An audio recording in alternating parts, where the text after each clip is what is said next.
So determine two ways to restrict the domain of this parabola so that its inverse is a function.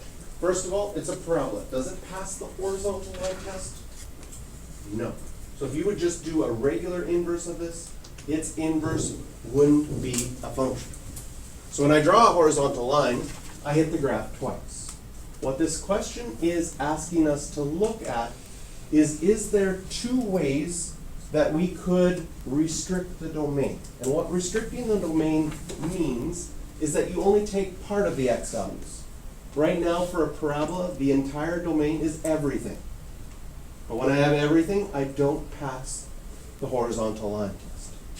However, if I think about the vertex, and the vertex on this red graph is right here at 1, 3, does it make sense that if I took white out and erased half of the parabola, would it pass the horizontal line test? No? Yes. I could either erase that half, or I could erase this half. Agreed? And whichever half I erase, I would be able to pass the horizontal line test. So as far as restricting the domain,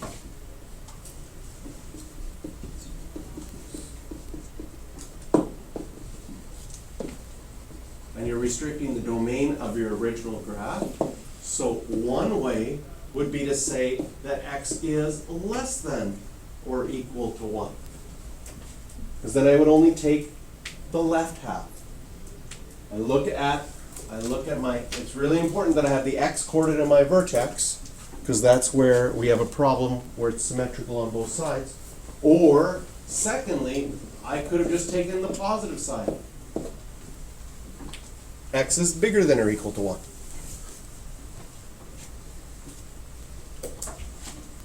So sometimes on the final exam I've seen questions like this where they say, can you say one way? You don't have to say them both.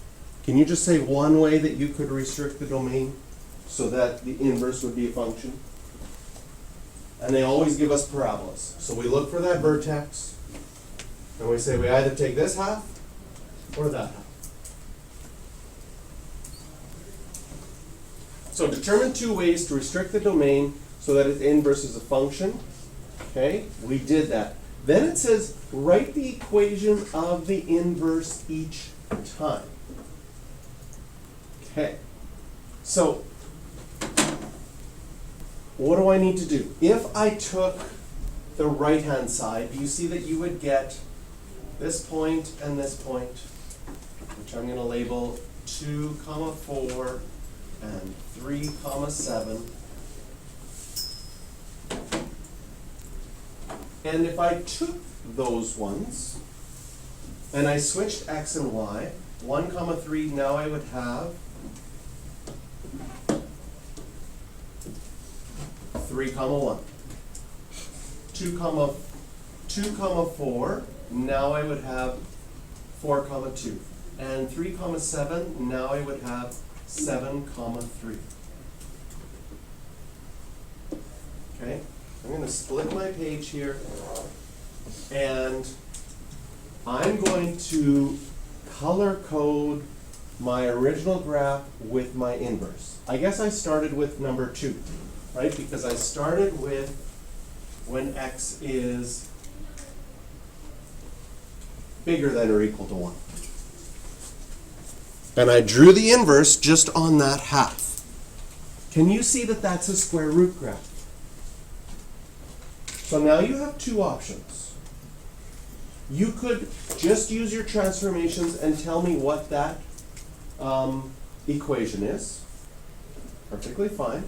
Or we could just also algebraically say that I can find an inverse by switching x and y. So if I switch my x and my y in my equation, could I get y by itself?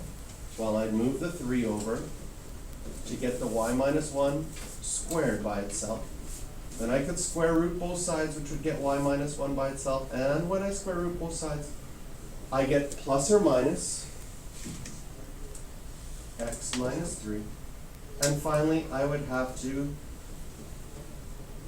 add 1 to both sides.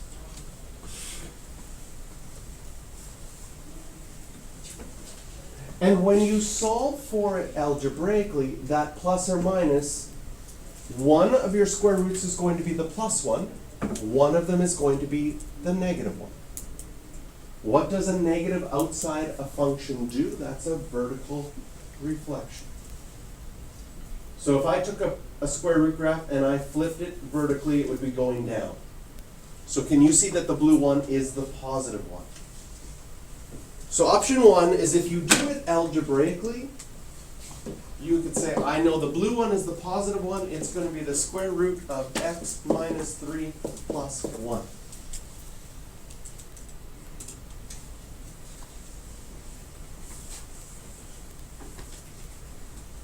If you do it graphically, can you see that this is the square root graph? Can you see that it's moved 3 to the right and 1 up? X's are liars, so you have x minus 3 inside the function, 1 up afterwards. So you could also get the equation just looking at the graph. Now, restriction number 1, if I use the left-hand side, I have the following points. I have 0, 4 on my original one. I have negative 1, 7. I'm going to color code this side in green. And if I switch these,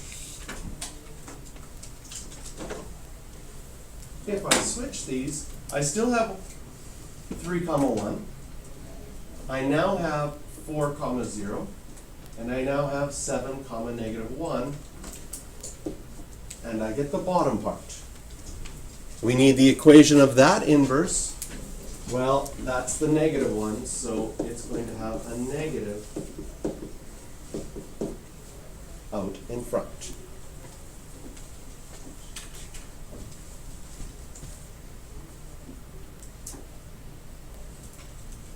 So reread the question. Determine 2 ways to restrict the domain. 1 and 2. I did that. Next, write the equation each time. So I sort of separated it here. I started to color code things so that it made sense with my graph. But when I restricted for 2, this was the inverse. When I restricted for 1, the green one was the inverse. And it says use a graph to illustrate. So I tried to, on my graph, color code things so that I could see the inverse and the original function and how they're related, the two parts, together. Okay. Circle questions 10 and 12.